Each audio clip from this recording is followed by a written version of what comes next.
안녕하세요. 요즘엔 뭐 한국에서 부정선거 의혹에 관해서 떠들썩한데, 자, 오늘은 좀 거기에 관련된 이야기를 해보고자 합니다.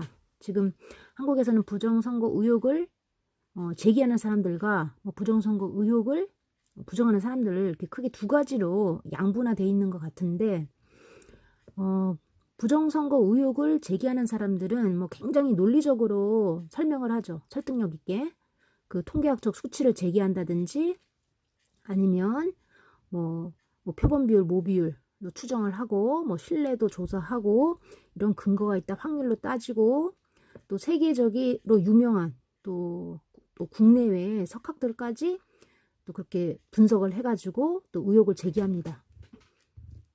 또 얼마 전에는 그 부정선거 연구의 최고 권위자라고 하는 그 미국의 미베인 교수까지 한국의 그 선거 조작에 관해서 그 논문을 공개했죠.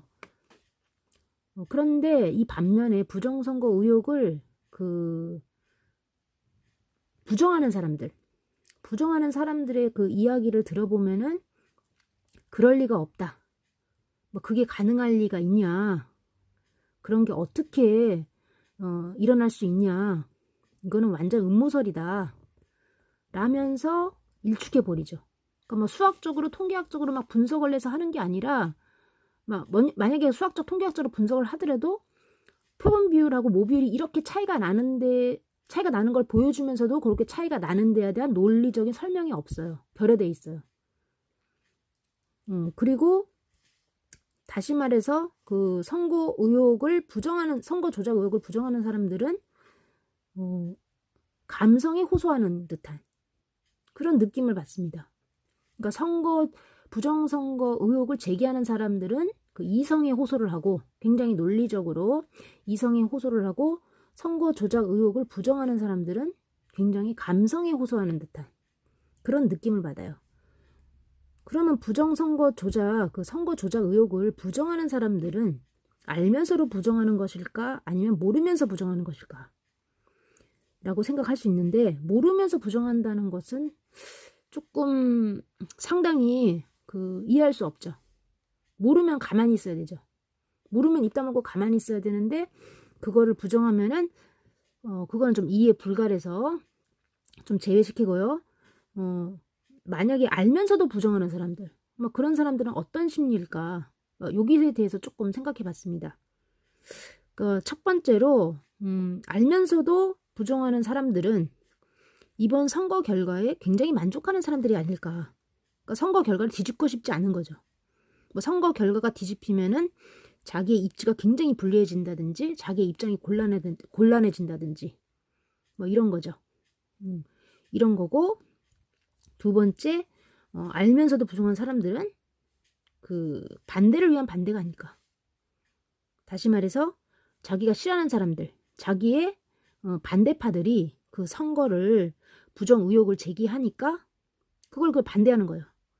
알면서도 그 제기하는 것 자체가 마음에 들지 않은 거예요. 자기가 그 반대하는 사람들이 선거 의혹을 제기하는 것 자체가 만족스럽지 않으니까 그게 뭐 눈에 거슬리니까 반대하는 거.